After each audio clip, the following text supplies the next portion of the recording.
hands aimlessly with no intended purpose. Was really kind of in denial about it. And then I remember one day we were in the middle of a store, and then all of a sudden, out of nowhere, she just like started like screaming and yelling like somebody had slapped her. I don't even know what the problem was, and I was so mortified. I didn't even know what to do. I was so scared. I literally just left the half full cart in the store, picked her up, and just ran out of there. I never went to that store again. I just didn't even know what to think. And that was probably the first time it really kind of stung for me that maybe something is wrong. They diagnosed her. They didn't diagnose her right away. They said that, she was too young for a diagnosis. I didn't even know what they meant when they said that. I was like, diagnosed with what? I just had no idea what they were talking about. And then they said,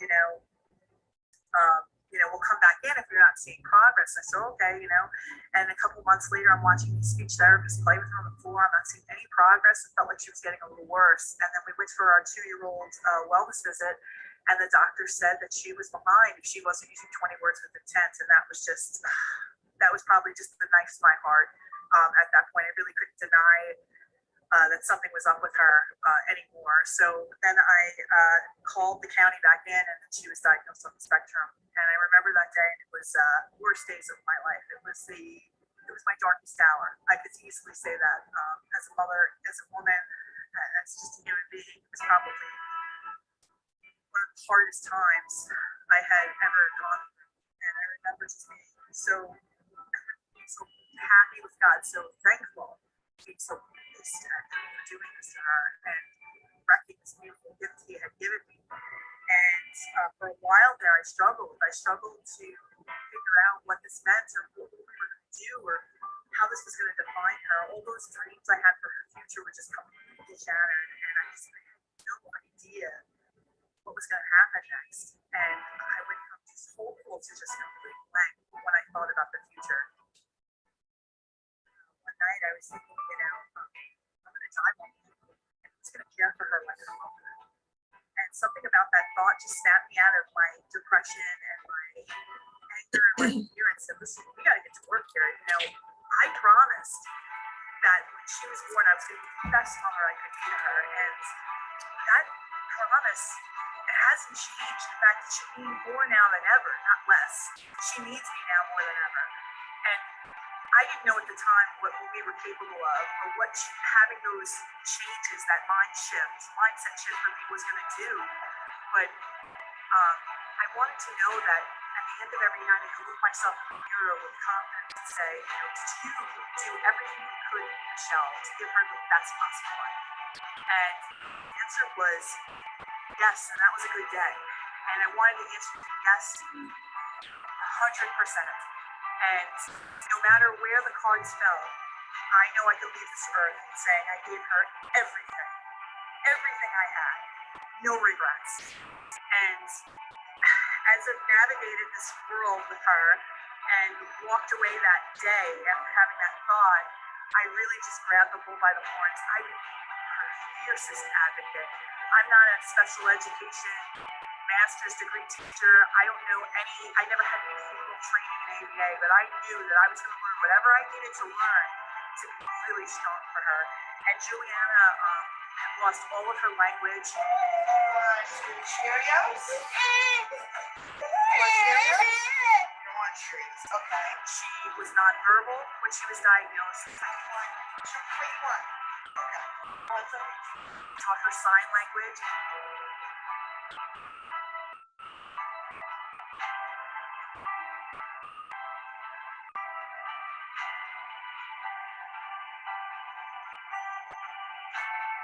Show me.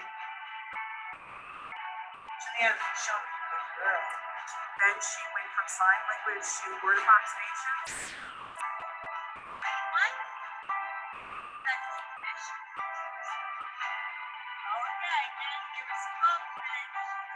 Then she started to speak. Say, I did it.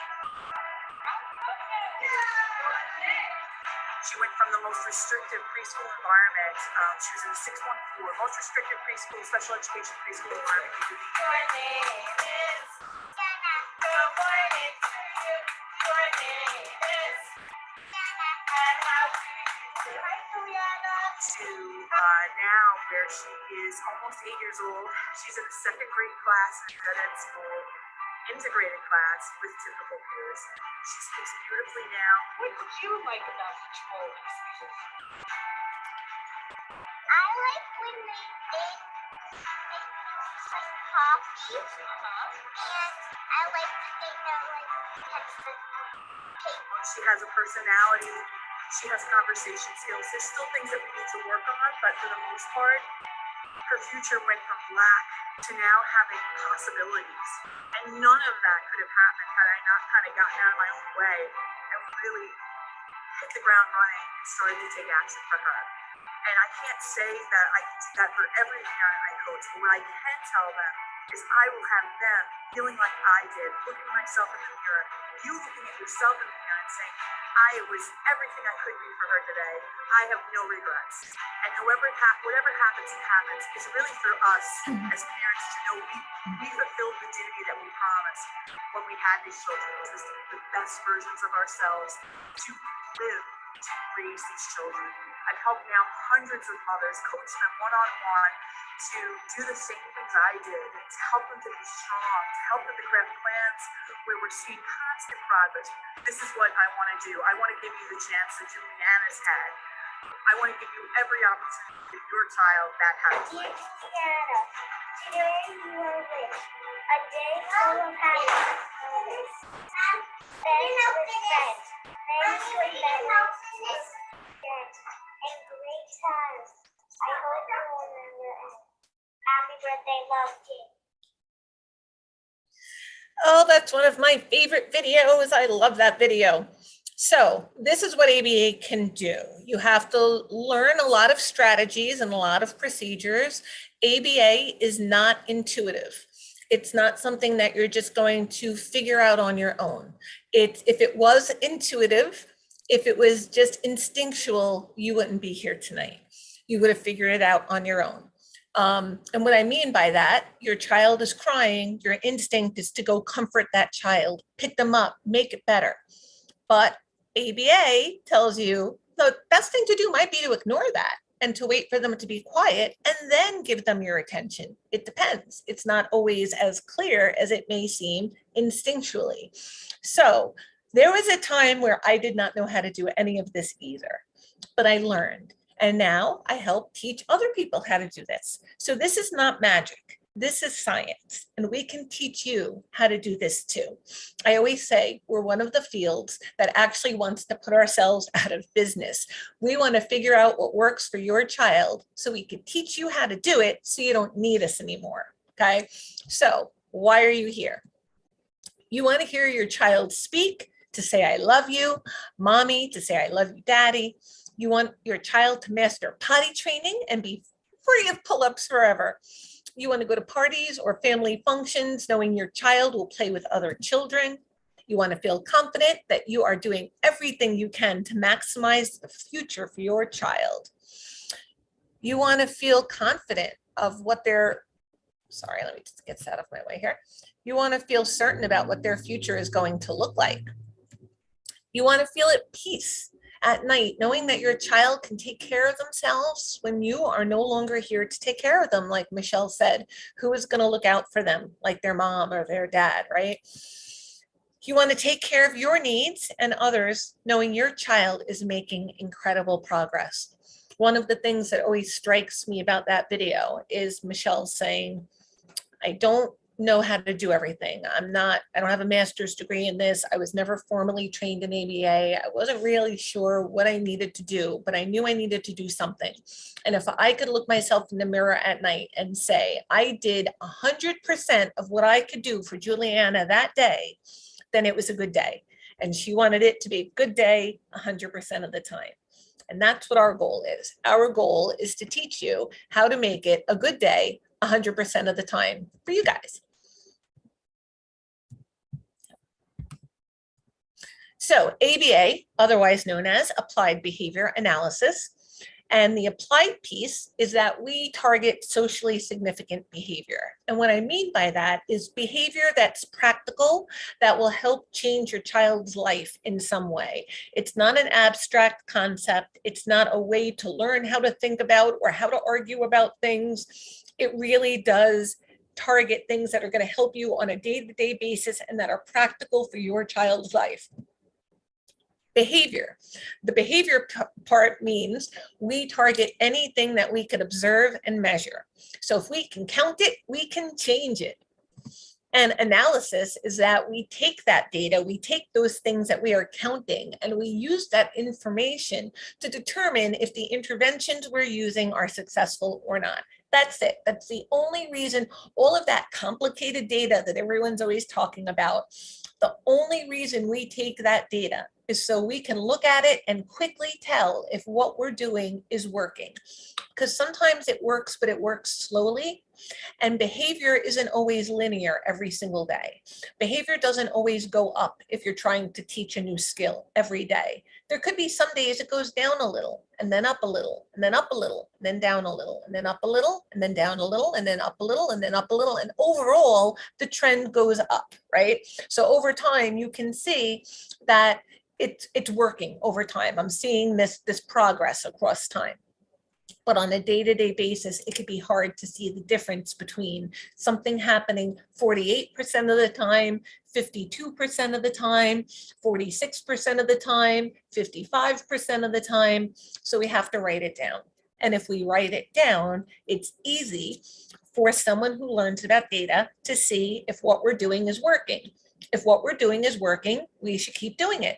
If it's not working, then we might need to change something. We might need to add a prompt. We might need to change a reinforcer. We might need to use different materials. We might need to just say, you know what, let's just keep going and we'll reanalyze in another week. But we want to make a decision based on that data. So ABA looks at the science of behavior. This is all scientific. This is a science that has been proven by decades of research. Human behavior is functional. And what I mean by that is that it happens for a purpose. Every behavior serves a purpose, which means human behavior is predictable. And that's important. There are triggers, antecedents for behaviors. So if we are carefully observing behavior, we could start to see triggers to behavior, right? So if we see, every time I ask Johnny to turn off his iPad to come take a bath, he has a meltdown. Every single time I ask him to turn off his iPad, you know what? When I ask him to turn off his iPad and go take a bath, or if I tell him to turn off his iPad to go get dressed, or if I tell him to turn off his iPad so that we could read a book, he has a meltdown every time. You know what? He doesn't want to turn off his iPad. That is a trigger for this behavior. Every time Sally gets her face wet, she has a meltdown. And I've noticed that no matter what, whether I'm washing her face or she gets splashed on her face or she's drinking and something gets on it, so maybe it's a sensory thing, but every time her face is wet, she gets upset about it. So predictable antecedents. That means if I see this trigger, I know this behavior is going to happen. And the way you can tell is if you say, well, every single time this happens, my child does this. This is going to happen every single time you do blank.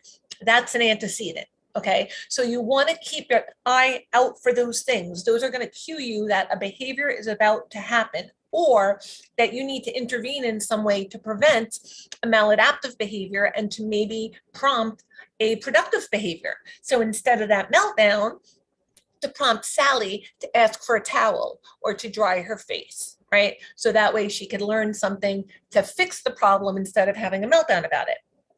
Behaviors are learned based on consequences. So if Johnny has learned that every time you tell him to turn off his iPad, he has a meltdown, and you end up saying, you know what, finish what you're doing and then come and we'll get in the bath.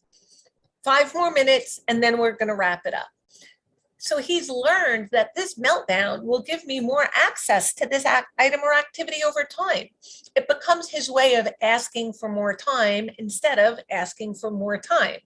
Or every time Sally's face gets wet and she gets really upset, somebody dries her face. And suddenly there's no more moisture on her face. So again, she's learned this behavior fixes my problem. That's all communication is that we've agreed that when you say this word like help, that somebody is going to respond in a predictable way. Our kids are speaking their own language and we have to translate that.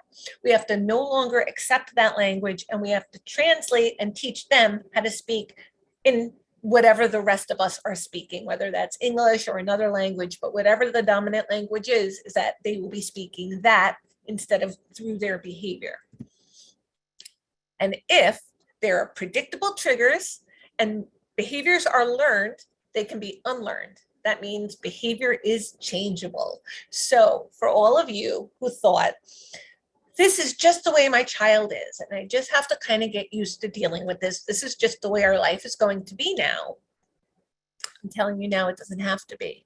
If you are making a lot of adaptations to your environment to prevent your child from having an outburst, or because your child can't communicate their needs to you, you're anticipating them, we can change all of that. We can teach a new pattern that they can now learn. They've learned that this behavior works for them. They can learn another behavior will work instead. So why is ABA the most effective therapy for children with autism? Because it's positive. It utilizes reinforcement, contingent reinforcement, and differential reinforcement. So what that means is contingent reinforcement. Well, first of all, reinforcement is anything that increases behavior. So if I see you did something that I want to see happen again, I'm going to try and reinforce it so it will happen, be more likely to happen again in the future. So if Johnny asks me for something nicely and he usually grabs, I'm going to make a point to tell him, I love the way you asked me nicely, and make sure I give him whatever it was he typically would have grabbed for. Differential reinforcement just means if something is a harder behavior to do, it gets a bigger payoff. Because reinforcement always has to be proportional to the effort it takes to do the behavior. So if a behavior is easier, you can give them a lesser reward. If a behavior is harder, or it's the first time that behavior has ever happened, then you want to reinforce that more heavily so it's even more likely to happen again. Okay, and the reason why reinforcement is important is because it teaches your child what to do. Instead of just saying, don't hit, don't scream, don't stim, don't, and you don't know, well, what should I be doing instead? Okay, you said not to hit, but I'm still mad. So what if I throw something? Or what if I scream? You said don't hit, I didn't hit. Why are you still upset? You didn't tell me what I should do instead of hitting. So reinforcement answers that question, not what you shouldn't do, but what you should be doing instead. Instead of hitting, you can touch this picture and lo and behold, I will give you a break and you can take a minute. Okay. If you want my attention, you can tap me on the arm and lo and behold, I will be more than happy to give you my attention. ABA uses systematic prompting and prompt fading. So if we're looking for a particular behavior, particular response, that child doesn't know what that response is, we might need to prompt them along. So a prompt is basically anything that will help a child respond correctly. It could be a physical prompt where I physically help them along. It could be a gestural prompt where I just kind of point to something. It could be a visual prompt where I look where I want them to now look or point, where I mouth the first sound of the word if I want them to say red instead of blue or something like that. It could be a model. So when I say touch your nose, I can model touching my nose to show them what they should do.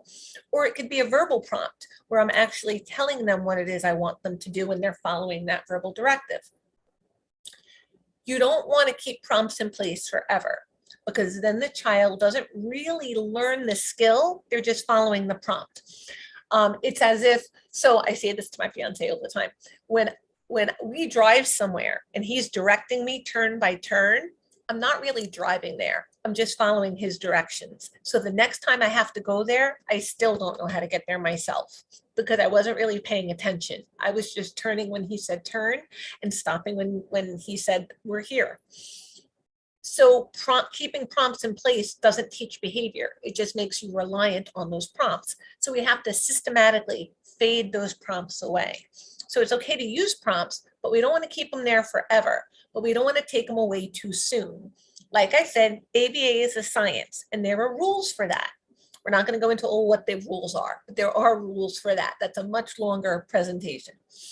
Using these prompts also promotes consistency across teachers. So if we're all using the same prompt, we're all going to have the same cue. The child's going to be more likely to learn, oh, when you say touch nose, you mean put my hand on this thing in the middle of my face. Oh, I understand, because every time somebody says the word nose, somebody is touching this, then I get something good. So that prompting will provide that consistency across people. It helps. ABA provides database decision-making, which we've already talked about. The data tells us if what we're doing is working and if we should continue that or change it. And it breaks complex material or tasks into smaller, more teachable units. It's like bite-sized chunks for learners. So I might want somebody to learn how to brush their teeth, but there are a lot of steps involved in brushing your teeth, right? You got to get the toothbrush, you got to get the toothpaste, you got to put the paste on the toothbrush, you have to wet it, you got to brush your teeth, you got to rinse your mouth. There's a lot of steps. So I wouldn't necessarily teach the whole skill at once. I might teach a little piece of that skill in a bite-sized chunk and then teach the next step. Or I might teach a very simple one-step direction. And once the child learns how to follow directions, then I'll start mixing them up and making complicated two-step directions and eventually three-step and incidental directions. And it's extremely versatile and flexible. It's very individualizable. It can really meet your specific needs. So it's designed to be individualized to meet your and your child's needs. So some successful interventions that we use in ABA, we have to figure out why a behavior is happening, which we refer to as the function of a behavior. We want to teach and reward the appropriate behaviors, and hopefully that will reinforce them and they will happen again, right? To reinforce means to strengthen something, to make it stronger. So we reward a response in the hopes of strengthening that response so it'll happen over and over again and will become a strong response that can be built upon with more things. And we want to reduce inappropriate behavior, which we're going to discuss. So initially, when we first started doing ABA, Ivar Lovaas started to apply the scientific methods in behavior analysis and taking the principles of behavior and applying those skills to teach people that the education system had not been successful at teaching before. So what he did was he did this study out of UCLA, and he used ABA and worked with people with the most significant and most impacted autism symptoms, the most significant severe autism symptoms, and he utilized ABA and exposed them to intensive hours, like 40 hours a week, as early as possible, because the sooner you start, the better. And sure enough, after 2 years of extremely intensive early intervention with ABA, almost half of the children had recovered or were indistinguishable from their peers, okay? And that was using 40 hours of ABA a week. That's how the field kind of started.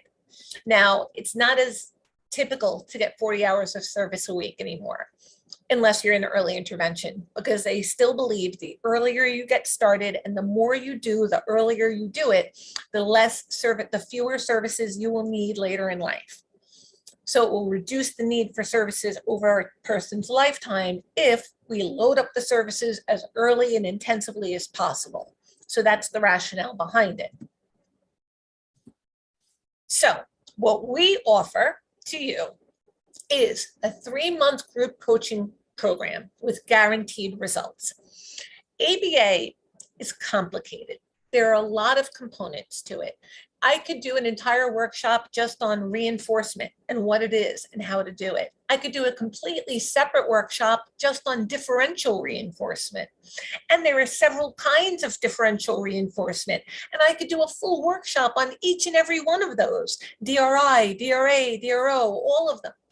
I could do a full workshop on each and every kind of prompt and prompt feeding and chaining procedure and how to break tasks that are complex into small bite-sized chunks.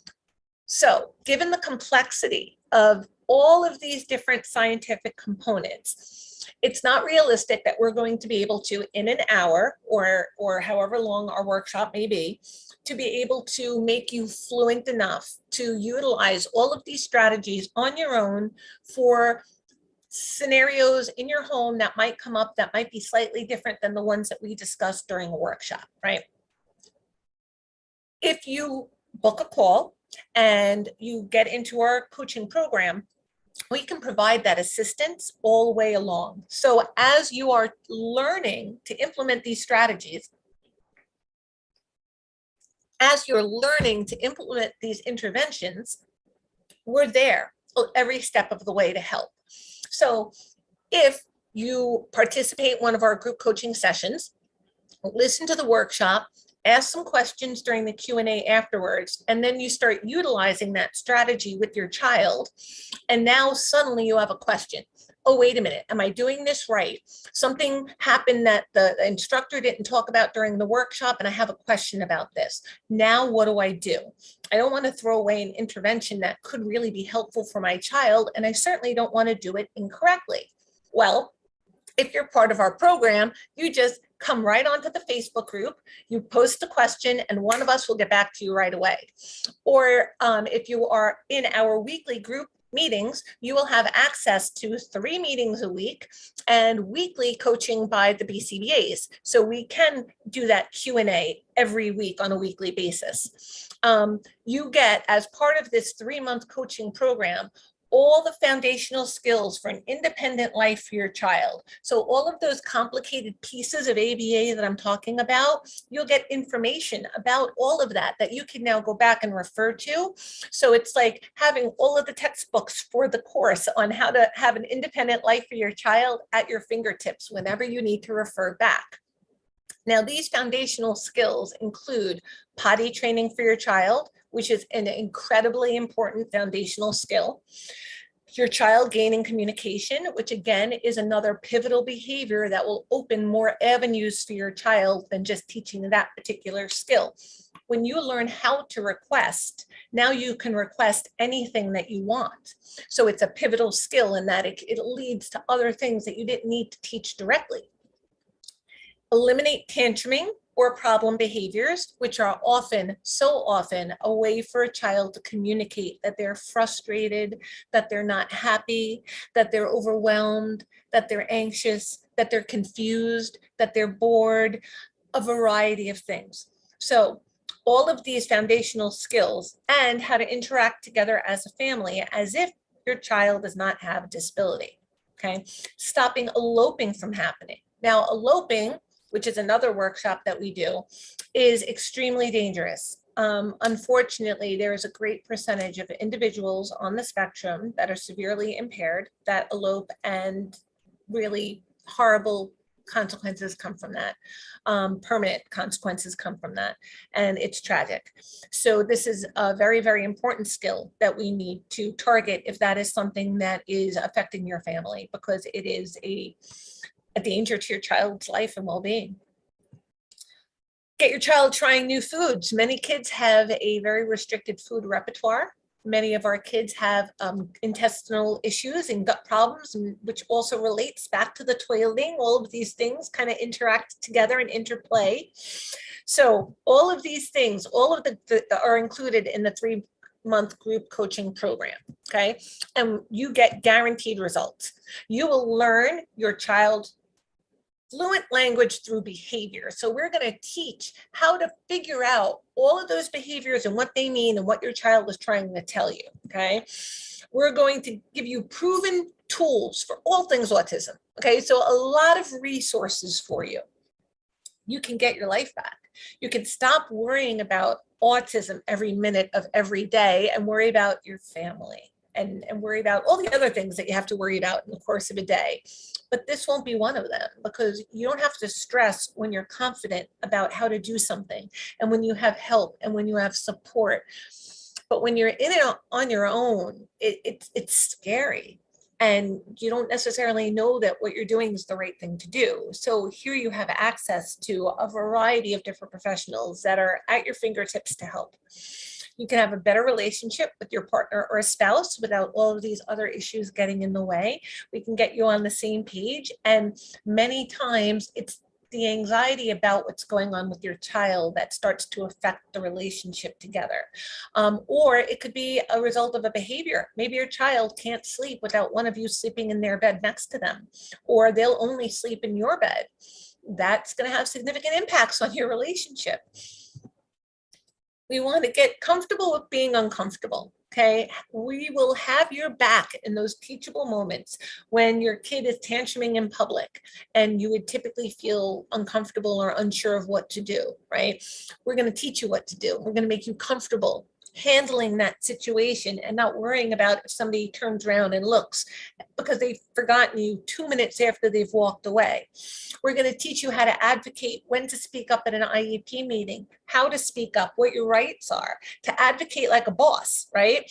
To question your therapists, your teachers, your doctors, everybody, and to know what a good answer is to your question. And they should have one each and every time. Otherwise, there's a problem. You'll be at peace with that diagnosis, like Michelle had talked about in the video, finally having that feeling of being at peace. No longer seeing autism as a death sentence, but seeing that it's possible to have autism and live an amazing life. So I always like to share as much as I can. And my nephew, who is on the spectrum, he was really, you could have looked up autism and there would have been a picture of my nephew right there next to him. He had a lot of challenges. He did not speak until he was over 4 years old. He went to a special ed preschool in order to learn to speak. He had significant sensory issues. He had a lot of speech and OT and EI and preschool services in the house. When he went to school, he had a behavior plan and a one-on-one, and he was in a self-contained class. And he had a lot of behavior issues. And my sister and brother-in-law had a lot of anxiety and had to learn how to address his behavior. He would only eat peanut butter and jelly. And he was having a real hard time. As he grew, he had the desire to be social, but he didn't know how to do it. So if everybody else was laughing, he would laugh too. But then he would come over and say, "Hey, Missy, was that sarcasm?" Because he didn't know why he was laughing. But if everybody else was laughing, he felt that he should laugh too to fit in, right? Well, all these years later, he was recently a senior in high school. He was the lead in his school musical, A Little Shop of Horrors. Eat your heart out, Rick Moranis, because Anthony was the best Seymour I've seen ever. So he was the lead in his high school musical and did amazingly well. He just graduated from high school. He has a great group of friends. I was just there for the 4th of July, and his friend group was the largest group that was at the party. He just passed his learner's permit exam, and I will be teaching him to drive this summer. So when I look back and see where he was when he was 18 months, 2 years, 4 years, 6 years old, the things he's achieved now seemed relatively impossible, but they weren't, and we knew they weren't, and we kept at it. And where he is now is amazing. And we want you to experience that as well. Michelle's experienced it with her daughter. I've experienced it with my nephew. I've experienced it with 30 years of working with clients in the field. And we want to help you experience it as well. It's definitely possible. Not only have I seen it professionally, but I've lived it with my family. So how do we get these results? We give you education. So you have lifetime access to our masterclass self-study course. Gives you the tools, the tips, everything that you need to get you and your child results. It gives you a community, a private Facebook community where every post gets personalized and tailored coaching by our team specific to what you need in any given moment to honor what you're going through. 3 live expert weekly coaching calls, the fastest way to get results, right? So you're going to get a call with Michelle, who's our mindset, with Michelle. You're going to get a call with our mindset coach, Stella, and you're going to get a call with BCBAs like myself, Armando, Stacy, where we personalize your journey and your milestones, and we teach you how to achieve them almost effortlessly. You get specialist calls, mini programs, and workshop access. So you will also get 1 dietitian call once a month. As I mentioned before, many of our kids have eating issues or GI problems. So you will get access to Greer, who is the best dietitian, and you'll get a personalized call with her once a month. A specialized call with our trifecta, Armando, and free access to special trainings and guest speakers. So Armando is amazing. He's a BCBA and he's on the spectrum.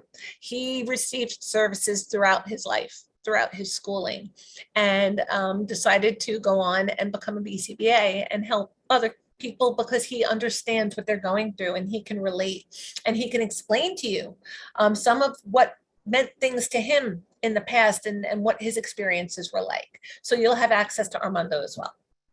Support is truly our North Star. That is what we guide everybody by. So if you think about it, all of the services that you need for your child's life can run about $1.4 million over the course of your child's life, depending on the services that they need.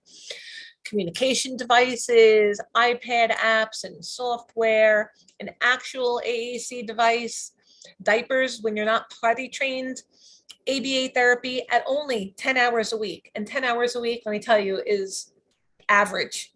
Some people get way more than that. Speech therapy once a week, which again, you can double or triple that depending on your child's communication skills. OT, again, once a week, so you can maybe double or triple that depending on your child's fine motor skills. PT therapy, 1 time a week. So again, depending on gross motor skills and balance and coordination, however many times a week you might need that. Food therapy, therapy for you.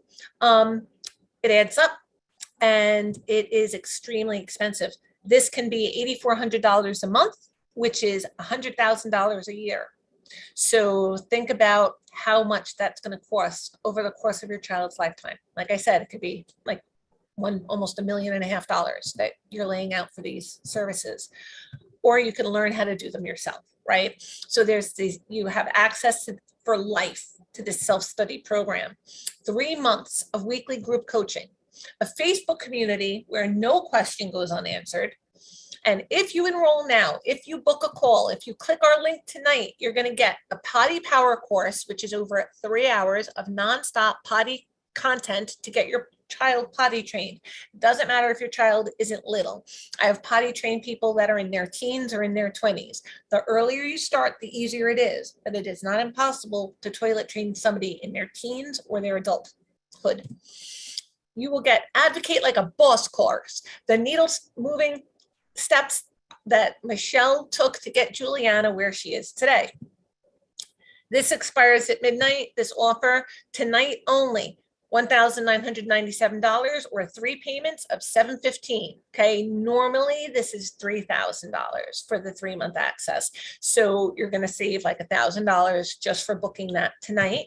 The 3 payments of $715. And when we say we guarantee results, we mean it. If you show up and you participate in those meetings and you don't see results in those 90 days, you stay until you do. So it could be 3 months, it might be 4 months, it might be 5 months. As long as you are working, you are participating, and you are trying. And if it's just taking a little bit longer, we're not going to leave you hanging. You're going to just stay. It's just going to be part of our guarantee. Okay, so basically what this comes down to, the 3 payments, monthly payments of $715, it's $22 a day for 90 days of support. So when you are pulling out your hair and you're really at your wit's end and you are not sure what to do for your child, or how to get your child out of diapers, or how to get your child to learn how to speak, or how to get your child to learn how to sit, or how to get your child to learn how to dress themselves, is that day worth $22 for you? I bet it is. So book a call, look in our Q&A. There's a link there. Click on it and book a call and see what we can do. If you need more support, again, book a call, see exactly what we can do for you. We have a one-to-one accelerator program where you can get one-to-one access to the BCBAs, again, for the 3-month period with guaranteed results, and access to calls with Michelle and with our mindset coach.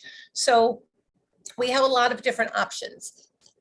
Here's where you can book the call. You can go into our Q&A and click on the link there. You can just type this into your web browser and you will get information on exactly what we can do for you, because we want to help. Okay. The other thing you can do is just email Stella at michellebrodgers.com. That's Stella, STLLA, at michellebrodgers.com. I want to play one more video for you guys.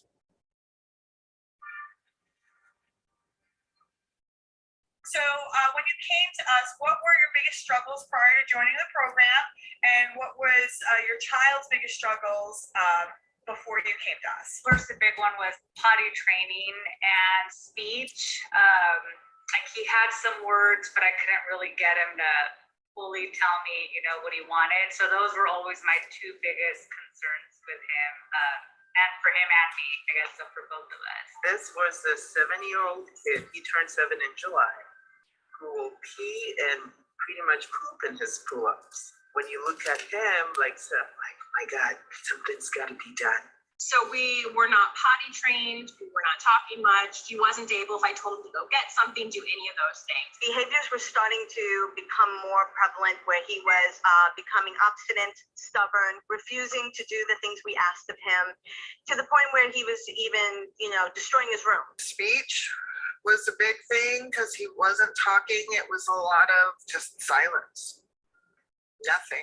I came in just feeling very helpless, very confused, alone, not knowing what to do to help my baby. By the time he was 21 to 22 months, he had lost all of his words and he was talking in phrases. By about 22 months, no words left, very unengaged, no eye contact, doesn't answer to his name. Older was having meltdowns.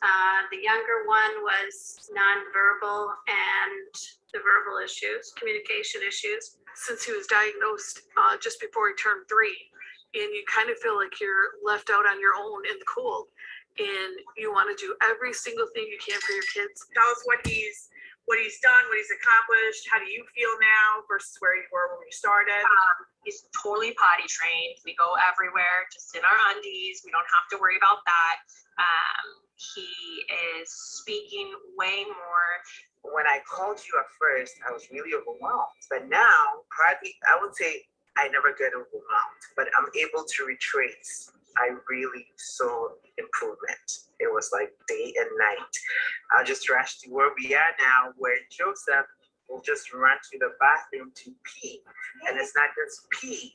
Joseph will run to the bathroom, and I'm like, where are you going? I'm chasing him, and he's going to the bathroom, pull his pants down, and he's doing number 2. So that helped me a lot, helped me calm down and just focus on that.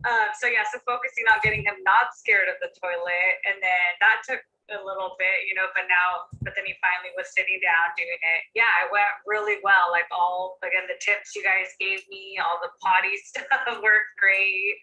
He was finally sitting down, going to the potty, and we're fully potty training. Each of you gave me something else that I didn't know or needed guidance in.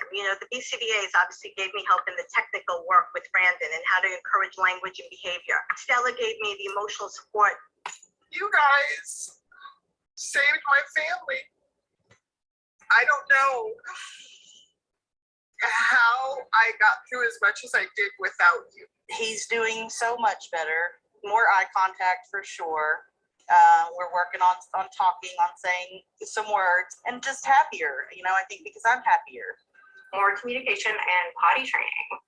And so when we started working together now, he is much more verbal. He's speaking in sentences. He kept reminding me to, you know, you can do this, you can do this.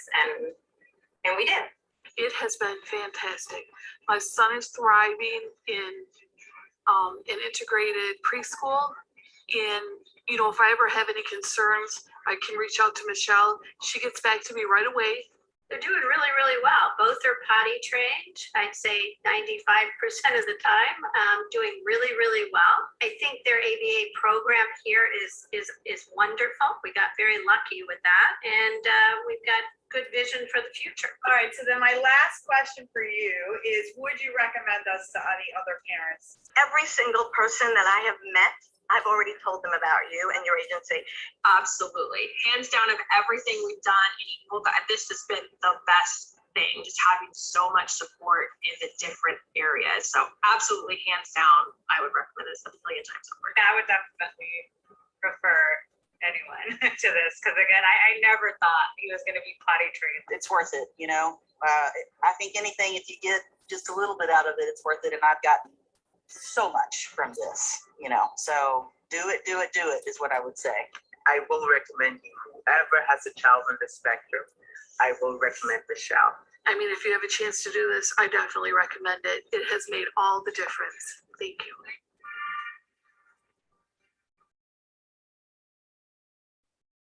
Again, another of my favorite videos. I just love that. So we're going to go to question and answer. First, I'm going to look in the chat, as I could see that we've had a lot of comments, and unfortunately, I'm not able to look at the comments and do the slide presentation at the same time. I'm a little old school, so please bear with me as far as my technological skills go. Okay, let's see. Jessica, to everyone, let's see, my son is 9. He was on the wait list for 3 years for ABA, and hold on. Okay, my son is 9, was on a wait list for ABA for 3 years. ABA still 1,000 plus on that list until I finally took him off the list. Now they just referred him to OT. Is it too late to start ABA? It is never, ever too late, Jessica. It is not too late to start ABA. I have started working with individuals in their teens. Like I always say, the earlier you get started, obviously the better. But it does not mean that it is too late to start. It is never too late to start. You will start to see success right away as soon as you get ABA in there. So absolutely, keep at it, keep advocating for it. Sign up, book a call so we can help you. We could also help you advocate for that stuff as well. But it is absolutely not too late.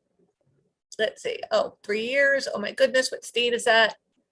Let's see, book your free call here. Let's see, 30 minutes late. Am I able to watch this again from the beginning or at another time for free? I do believe that there is access to this video. You'll be able to, I do believe you're able to see it again so that you can watch it over and over again and you can refer back to it if you need to.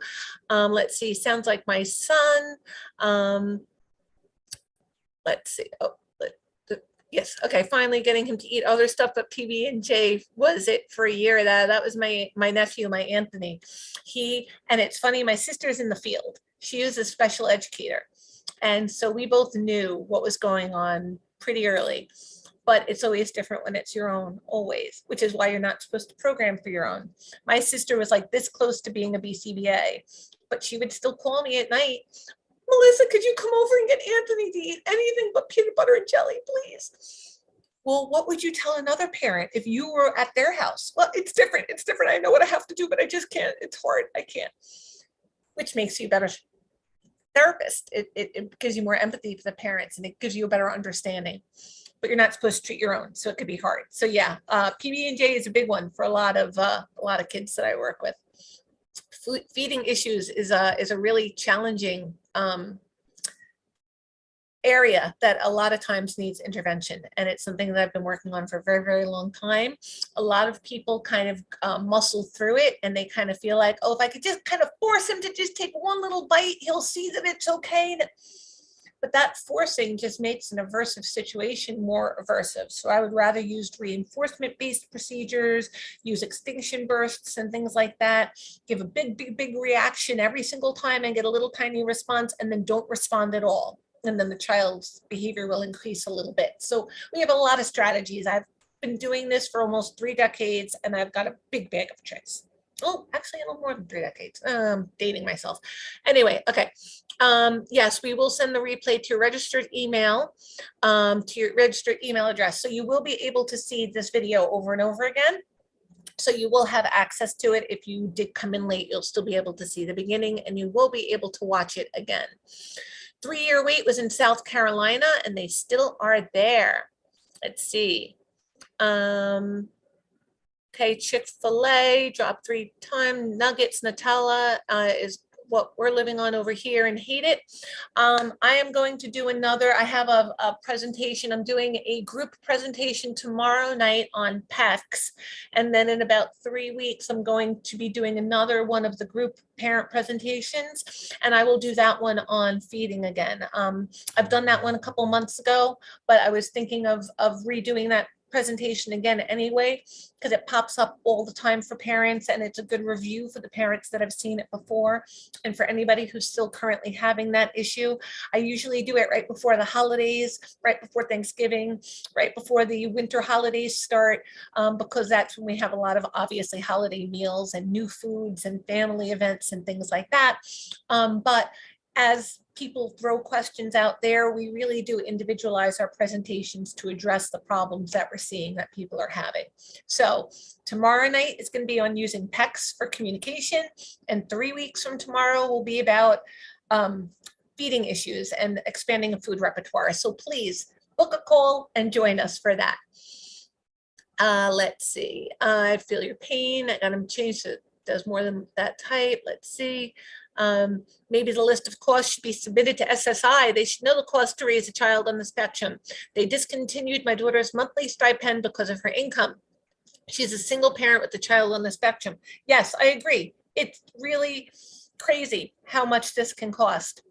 And when I first started in the field, there was no insurance-based services. So either your school district provided services or you paid for it out of pocket.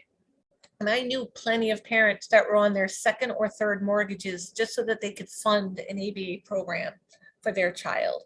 So now there are options as far as getting services covered by your health insurance, because typically school districts will only, if they do provide a home-based ABA, it's usually only for kids that are the most significantly impacted as far as being nonverbal or having a lot of significant behaviors. But if your child is verbal and you need social help, or your child is verbal and you need to expand those verbal skills, you can usually get ABA services through your health insurance.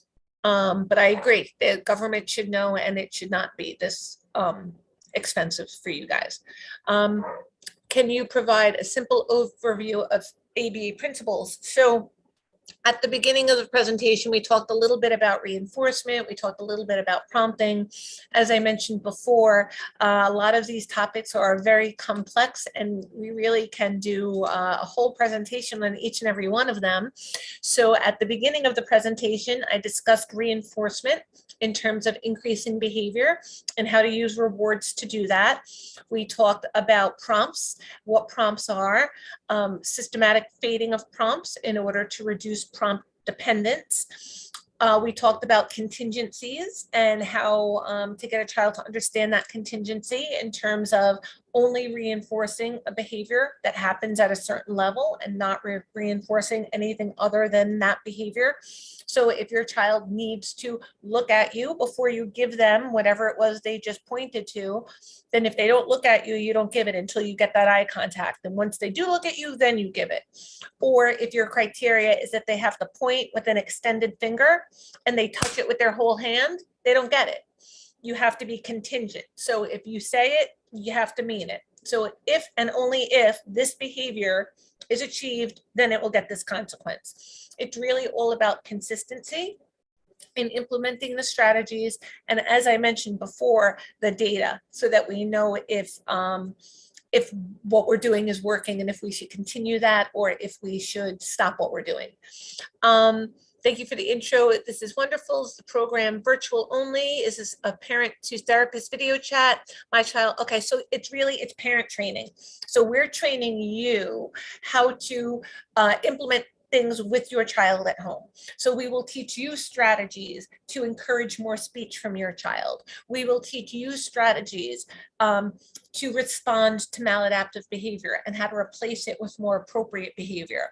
We'll teach you how to teach your child how to eat new foods or sample something different or sit or respond and attend to a tabletop activity or respond to a timer or functional communication training strategies. So we will train you how to use these strategies because you are the person that's with your child the most, who is the most motivated to have your child succeed and is a constant. Therapists can come and go, but you will be there. And like I said before, this stuff isn't magic. There was a time where I did not know how to do this, but I learned, and now I can teach other people how to do this. Once you learn how to do this, you don't necessarily need to ask for the same kind of help. So instead of saying, my child is doing blank, what do I do? You can say, my child is doing blank, and I tried this, and this is what happened. What should I do next? Or should I continue? Or I think I should change what I'm doing and this is what happened, but I'm not really sure. I've already tried this, and this, and I'm not really sure what else to try. So that's what we're here for, to expand that bag of tricks. We can also help you with advocacy, and that's a big thing. So we can help you, Michelle, and this is mentioned in the chat right now, Michelle can help you get off of that wait list. She's a shark with that. She can help you get those services in your home. To the person that was saying that in South Carolina that it's taking you 3 years and you've been on that list for 3 years. Book a call, speak with Michelle. She will help you. She designed the whole Advocate Like a Boss. I have been to thousands of CSE meetings and district meetings. We can help you. So please book a call so that we can't help you if we don't have access to you. So please book a call so that we can continue to provide you all of the assistance that you need for as long as you might need it. So please, if anybody has any other questions, let me know. I am more than happy to answer any other questions if anybody has any. I really appreciate you guys participating in tonight's presentation. Let's see. Oh, okay, I just answered that one. And how to deal with the child when he does not get his way and gets angry and hits you. I am old school as the grandmother. I will spank his hand and give direct eye contact. Okay, so what I would ask Gloria is that working? If it is working and he is no longer doing that, then chances are you wouldn't need to ask the question, right? So the definition of insanity is kind of doing the same thing over and over again and expecting different results. So if smacking his hand and looking at him is not getting you the results you want, then I would say we have to do something different. Now, without having more information, it sounds to me like he might be doing it to get a reaction, to get your attention. He might be frustrated about something. He might be trying to communicate something to you. So what we tend to do is we will write down what happens immediately before and immediately after the behavior happened. So right before he gets angry and hits you, right? So you said it happens when he doesn't get his way, okay, and he hits you. What happens as a result of that? Does he ever end up getting his way? It could just be access to tangibles. So he wants the iPad, you say no iPad, he gets mad and he smacks you. You may not give in, but do mom or dad, does anybody give in? Does he ever get access to what he wants as a result of that hitting? If so, it's working for him. So the first thing you have to do is not allow him access to anything he wants. If you say no and he hits, he definitely doesn't get it. Definitely, positively does not get it. Okay. I would also recommend teaching a timer so that he knows what he can have access to and for how long. So a timer is a great tool to let your child know that you can engage in this preferred activity, this thing that you want to do, you can do for this amount of time, and then it's over and we're going to do something else. And here are your choices of the other things you can do. And if you're not happy with that, you can choose one of these things I'm offering, or you can do nothing and just make your, entertain yourself. But I'm not giving you this thing that you wanted. So a timer is really good for that. It lets you know that this thing that you don't want to do won't last forever. So I might not want to do the puzzle, but I can see if I do the puzzle for 5 minutes, then I'm going to get access to that iPad that I really did want. Now I'm going to get that for a couple of minutes, and then the timer is going to go off, and then I have to do something else. But I only have to do that something else until the timer goes off again. And then I get access to my iPad again until the timer goes off. And we kind of go back and forth with this. So the key to changing any behavior, whatever that behavior is to find out why the behavior is happening, to no longer allow that to work for that child. So to cut off that inappropriate method of this working for him, no longer allowing that to happen, but to give him an appropriate way to gain access to that same function, that same payoff. So if a child is doing an inappropriate behavior because they want your attention, don't give them attention for that behavior, but teach them how to get your attention appropriately. So while I'm not paying attention to the child, I could be saying, if you tap me on the arm, I could listen to anything you have to say right now. All you have to do is tap me on the arm. And then I'm just going to look around, la, la, la, until I get a little tiny bump into, oh, now how can I help you? Okay, so we're going to teach how you can get what you're looking for, but I'm not going to give it for inappropriate.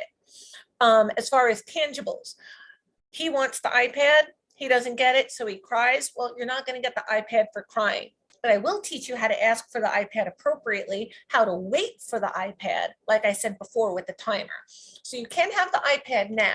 You have to wait this many minutes, or you have to do this other activity first, then you can have access to this item or activity.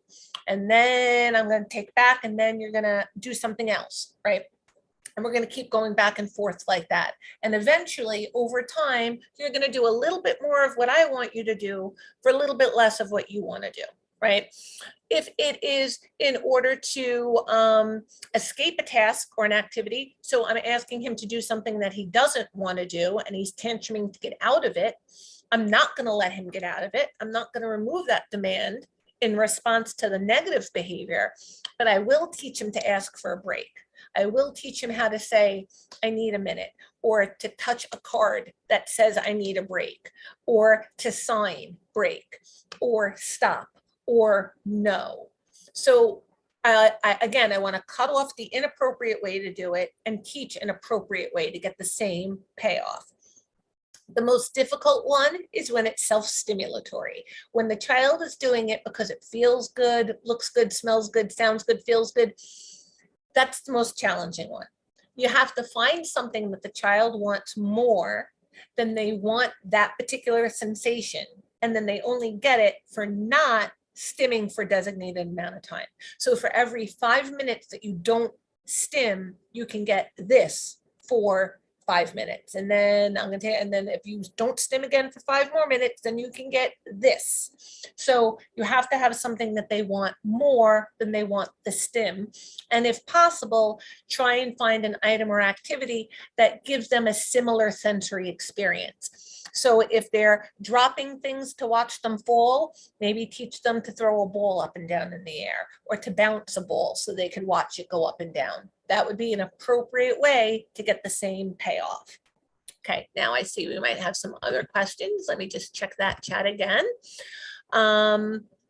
Let's see, you could also raise your hand to get coached live. And let's see, is there anybody else here having a question? Let's see, our son has meltdowns whenever he transitions from the car to the destination. What strategies do you provide for that? So that could be a couple of different things. It could be, I would want to know, does he want to go to the location that you're going to, and what was he doing before? So is he leaving a more preferred activity to go to a less preferred activity, which can be difficult? I'm going to answer your raised hand in just 1 second. I just want to answer this one question first, and then Jano, I am going to answer your question live. So as far as the meltdowns over the transitions for Maria, you could give, if it's about the predictability, it could be not knowing what's coming next. So he may not know where he's going in the car, in which case a picture schedule might be helpful to show him this is where we're going. First, we're going to do this, and then we're going to do this, and then we're going to be home. So showing like a picture schedule of what's coming can make an easier transition. You could also teach a timer. If he doesn't want to go to the place that you're bringing him to, we're only going to be there until the timer goes off. And then when the timer goes off, we're going to leave. Or you can ask appropriately for a break and we can leave and then we can come back. So there are a few different variables that we would want to know as far as why the meltdowns are happening. So once we know why it's happening, we could guide you on exactly what to do about it. So let's see, I see here that some people have their hands raised. Let's see, Jano, if you want to unmute yourself, Jano. Jano Rippy, I am Yes. Hi, how are you? I'm at your disposal. What can I do for you? Oh, okay. I didn't really mean, I just wanted you to answer that question about the, like an overview of Oh, the okay. Okay. ABA principles. We haven't signed up yet for that just because my grandson has recently gotten into a preschool program. Mhm. And it's like, how much time is there in a day? I know, You I know? know, I know. We'll definitely go back, review the beginning of the video. I was talking more about the principles a little bit more there. I think and I I- may have come in late because of That's the okay. time That's not a change. problem at all. Most of that was at the beginning. So please go Okay. back and review, and then feel free to join us for further workshops, because we do take a lot of those different concepts and break them up into different meetings. Because like I said, there's just so much to talk about for each and every concept that we could be here until the cows come home. So Sure. Sure.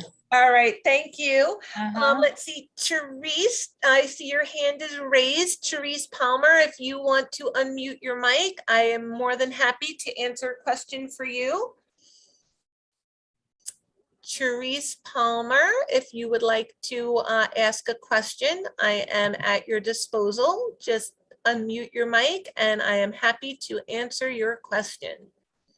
Hi, how are you? Hello, can you hear me? I can. Sorry about that. That was accidental. I'm on the computer and my child walked by and saw the hand raised and kept pushing it. Oh, that's okay. It That's was- okay. Do you It's have a totally question? accidental. No, I'm fine. I was, I'm listening, but yeah, he just walked by and kept No pressing it. worries. Well, tell him that I'm waving right now. So hi, you little one. Okay, let's All see. right. Shelley Singh. I see that you have your hand raised. Shelley, if you would like to unmute your mic, I am more than happy to answer any question that you might have. Shelley Singh, if you are there, I am more than happy to answer a question for you. Hi, good evening. Hi. Trying to get it on mute. So, No worries, we're still here. Thank you. Okay, so I have a daughter. She's gonna be 5 in August, and she is a headbanger.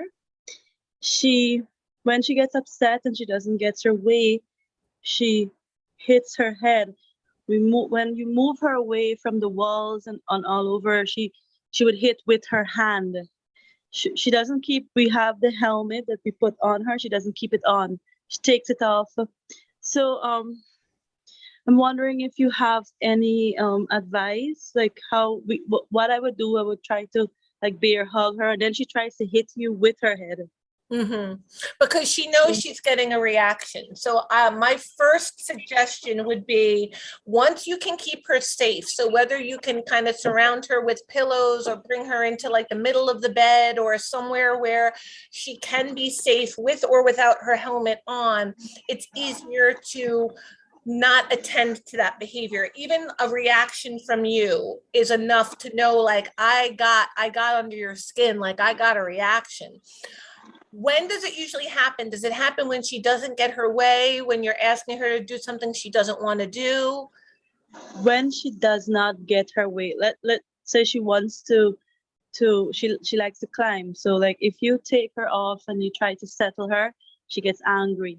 She wants to play with something, like she likes to mix stuff, and she would try to put the hair cream together and mix it up. And if you move it away, she gets angry, she gets upset. Okay, Like, so that sounds to me like you have a couple options here. So one of the things that you could do is we want to teach her to appropriately request these things. So is she verbal? When she was diagnosed, she was considered nonverbal, but she's recently started like saying more words, calling for mommy, daddy. Excellent. Okay. She's counting and she would say, identify names of things around the house. How and does so she on. let you know what she wants? Well, she would hold your hand and take you to it. And no, so we recently got her to ask for like snacks, and like most of the time with water and so on, she can go to the dispenser and get her water. Mm-hmm. And so the reason I was asking is if she is able to show you what she wants, right? So she wants to mix the hair conditioners as an example. She can't mix the hair conditioners, but you can give her something that she can mix together. You can give her, water with food coloring and oil in it, so she can mix together and make her own little cream thing. Okay. So, because right now what's important is to teach her what she can do appropriately and how she can get access to that appropriately, not inappropriately. So if you use your words and say mix, I'm going to give you something you can mix. You can't mix this, but you can mix that. Right. She says mix. When she's doing it, she says mix. Excellent, excellent. Good. So try to get her to say mix first and then reward it with something she can mix. And if she doesn't want what you're offering, she wants what she can't have, it's either what I'm offering or nothing. And you might have to deal with the tantrum. I would move her away from the wall, because if she hits her head against the wall, she could hurt herself. But if she hits herself with her hand, move her away. She's not going to hit herself hard enough with her hand to do damage. So just while you're teaching this alternative response, make her safe. Okay, so keep her away from the wall, keep her somewhere that's cushioned if possible. Don't give in response to the head banging, but provide an alternative and give her a way to ask for that alternative appropriately. I would also use a timer. So you can mix, and then if she is done mixing and she wants to mix again, okay, well, the timer has to go off first. So I'm going to set the timer for 10 minutes. We're going to do something else for 10 minutes. And then when the timer goes off, I'll give you something else to mix. So that way it becomes more under your control. Then it could be something she can work for. So eventually we can build on it and make it a reinforcer. But I would definitely, tomorrow night, I'm doing a presentation on PECS, and that's a way to also increase communication, even for somebody who's emerging verbals. So that'll be on there. But I would definitely start there and then come back to a couple of more presentations, book a call so we can talk more about this, because something like head banging is something that you're going to need more than a 2-minute answer to a question at the end of a presentation. Like you're going to need someone going, this is what I tried. Okay, try this next and get back to me tomorrow. Okay, tomorrow I did this and this happened. Okay, keep doing this and then do this and call and text me in 2 days. So book a call so we can continue to help. Okay, she's in a special needs school, and she gets ABA, speech and OT therapy. And at school, she does not hit. But when she comes home, they're not reacting to it the way you are, because it's emotional for a mom to see their baby hit their head. But at school, she's not getting that reaction, so it's going away, which tells me she can control it. Yes, she can. Actually, that's what the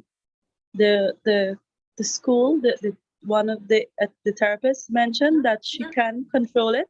It's not something that she has to do, because she does not do it. If she couldn't control it, it would happen all day long. It would happen at school. It would happen at home. You wouldn't see any difference. So she can do it. We just have to get you to learn what to do when she does do it, because that's the difference at school. They're not reacting emotionally and they're trained. They know how to use these strategies. Right. Well, we can teach you how to respond less emotionally. We can teach you to feel less guilty about it when it happens. And we can teach you the strategies to use when it does happen. But it takes time. So please book a call and we will talk again. Thank you. Thank you. My pleasure. My Being pleasure. very helpful. I'm going to answer Amanda's question next, but I just want to answer a quick one in the chat where somebody asked what would be wrong with stimming. So it depends on what the stim is. There are a lot of behaviors that we might want to change for a lot of our kids, right? There could be a dozen behaviors. There could be 50 behaviors that you have that you might have in mind that you want to change for your child. We can't change all of them at once. So we have to prioritize. Is it dangerous? Is it something that's something that we would address first? Is it something that's going to keep my child from learning? Some stims might keep your child from learning. If they are so occupied with stimming on their hands and looking at their hands and getting lost in the sensation, they're not paying attention to what's going on around them. They're not going to learn as quickly. The next priority would be anything that makes your child stand out in such a way that prevents or makes it less likely that other kids will come and play with them.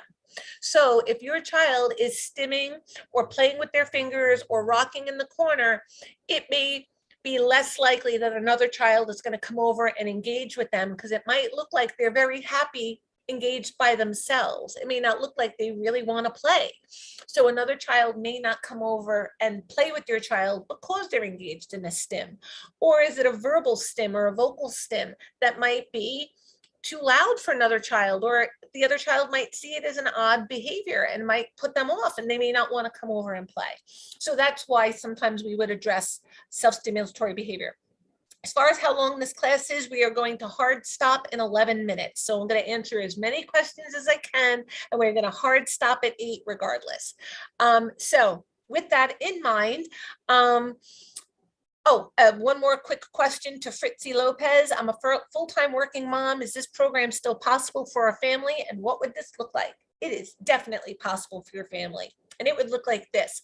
So if you book the call for the group coaching program, we have a lot of these workshops scheduled in the evenings where you would participate in the group meetings in the evenings. You would get invitations to all the meetings and all the presentations, and any that you can't be present for, again, you'll get access to the video, and then you can get back to us and ask questions either on the Facebook page or during question and answer periods like this. And if you participated in the Accelerator one-to-one program, then we would just schedule time with you individually based around your schedule, and we would give you individualized suggestions for whatever is going on with your child. So we would pick something that we could help you fix, that we could help teach you, and that would be based on your specific needs, okay? So let's see, Amanda Union, if you are available, I am at your disposal. Please feel free to, yep, there you go. What can I do for you? Hi. Hi, can you hear me? I can. Awesome. Okay, well, my son just got diagnosed with autism back in March, right before his 3rd birthday. Mhm. And I have him in speech and he's doing okay, I guess. He's not very speaking very much. But the one thing that we in my household have a kind of concerned about, and we want him to kind of stop, is going through the doggy door out into the backyard. Okay. He will, if he's watching a movie and we're all watching it with him, he'll like walk off without us noticing. And next thing we know, he's out in the backyard. Okay. So that's dangerous, obviously. Yes. Any kind of elopement can be dangerous. So the first thing I would recommend is putting an alarm on the there are a lot of different alarms that you can get that can hang or can attach, like a temporary alarm. I don't mean like getting like an alarm system for your house, but there are a lot of temporary alarms. I do a whole elopement presentation where there's a lot of resources out there for elopement with portable alarms. So if you Google portable alarms elopement, you'll get a whole bunch of resources there. So if you know you can't keep your eye on him, and you know you're going to be watching a movie, I would put the alarm on the door. So if you hear the alarm go off, you can quickly look and see, is it him or is it the dog going out, right? So that way that could alert you immediately. I would also get him on a reinforcement system where you're reinforcing him for not using the doggy door. So you're reinforcing all other behavior or behavior that can't happen at the same time as going through the doggy door. So if he uses only the person door, that he will get reinforced for that. So you can set an alarm depending on how often this happens. If this is something that happens 10 times a day, Oh no. I'm just using that as an example. That's something that happens 10 times a day.